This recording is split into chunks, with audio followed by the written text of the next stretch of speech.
remarkable. This dude has just signed monster contract after monster contract. And I believe now that he's signed a 4-year deal worth $180 million with the Falcons, that he has done all of this while accumulating during this time a single one playoff win.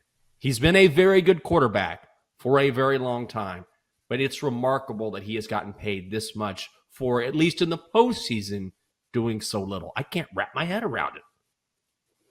Yeah, it's funny how people make fun of Kirk Cousins and I say, oh, this guy's a loser. He can't win a game after 6:30 p.m. But yeah, he's raking in the cash and he's headed straight to Kohl's to get some new khakis and show them off along with his chain. But here's the thing about Kirk Cousins. Even if he doesn't do great in the postseason, which this sounds wild to say, but he has been an excellent regular season quarterback. If you look at his numbers, he's had some really good seasons. So I think that the market on quarterbacks is just so damn high that, I mean, what would you put him, in the NFL? Is he a top 15 quarterback? Like, seriously asking.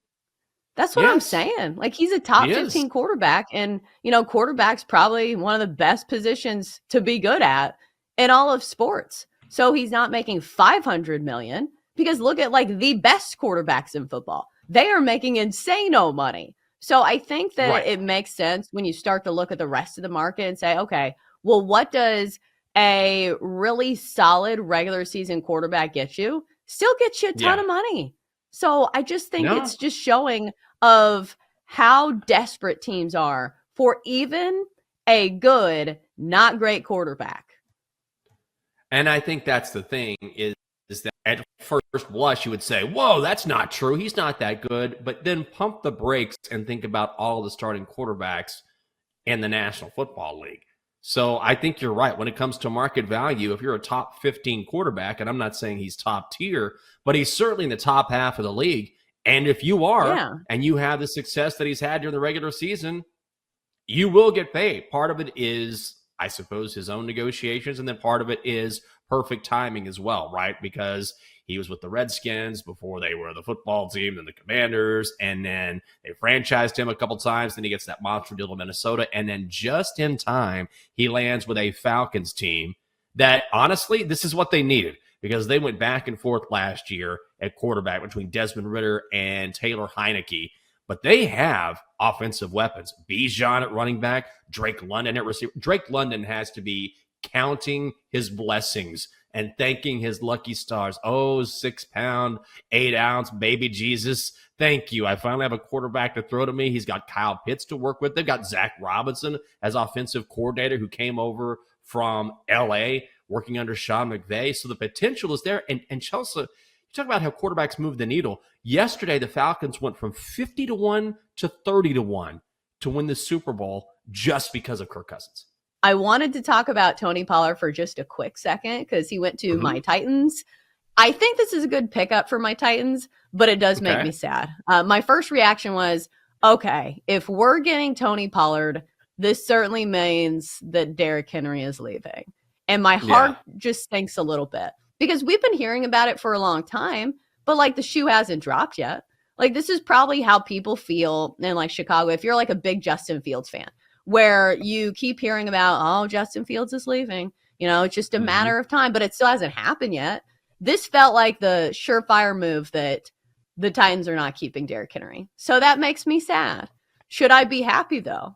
Do you think Tony Pollard will be a good pickup for my Titans? Yeah, I think he will be. I think he just needs to stay a little bit healthier than he was last season. He had to really grind his way to 1,000 yards. He got there. But I do. I think you're replacing – I mean, it's just hard to replace Derrick Henry. I don't like it either. I understand why. But I think it's a good pickup. It's just so strange to go from one type of running back to another. You know what I mean? Where there's such a massive difference in style. So Tony Pollard probably a faster guy, but clearly doesn't have the power and just the intimidation, honestly, that Derrick Henry has. I mean, imagine Derrick Henry coming at you full speed. A lot of defensive backs have learned that lesson the hard way. So I do think it's a good pickup. I do think it's a it's a smart pickup relative to the amount of money that they're paying him. But it's just such an adjustment when you go from already one of the greats in a Titans uniform to a guy that isn't just going to replace him, but is going to have such a different style of running. Right. Derrick Henry was like your workhorse every down back. And Tony Pollard, I feel like when he is at his best, is a change of pace back and somebody who is catching passes on third downs, which I don't know who the Titans are going to get for, a change of pace back because they've already gotten one. So we'll see how it transpires. But right now, the market is not super high on my Titans. They have the longest odds to win the AFC South of anybody, 8-1. Jenks, we didn't talk about this the other day. Mac Jones going to the Jacksonville Jaguars. We've got to ask Lucy about this tomorrow because remember when she was like, Mac Jones is the next Tom Brady. Do you think there's a chance that Mac Jones starts another game in the NFL? Like, he's behind Trevor Lawrence, of course. But is this the last that we've heard of old race car bed? What I think what will happen is that he will end up starting some game or two just because of injury. But as far as Mac Jones being a starter, I think that's over. Because remember, he had that rookie season where he was really good, right? Like, he was very good, and people thought, well, what a pickup.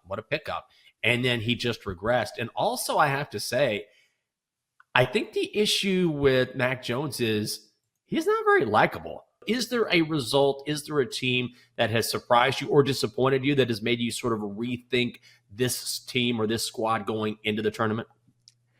Yeah, Jenks, it's a good question. I would say you can't let one game sway you on a team. You know what I mean? It can't be good or bad. I think a lot of people kind of like Duke heading into the UNC and Duke game, and now after losing to Carolina for a second straight time, people are completely off of Duke. And you just have to understand that sports, and especially college basketball, is all about matchups. And Duke really struggles with teams that are physical with them, that have really good big men. Baycott always has good games against them. They struggled against Arizona earlier in the year, who beat them up down low. They lost to Tennessee last year in the tournament. That's a team that's super physical. So you can't let one game sway you. Tennessee is a team that a lot of people were high on, and then they lose to Kentucky. And now the narrative around both of those teams is, is Tennessee as good as we thought? Are they starting to turn into what we normally see out of a Rick Barnes team in the tournament? And Kentucky is just completely, everybody's fallen in love with that team. So, you can't get too high. You can't get too low on teams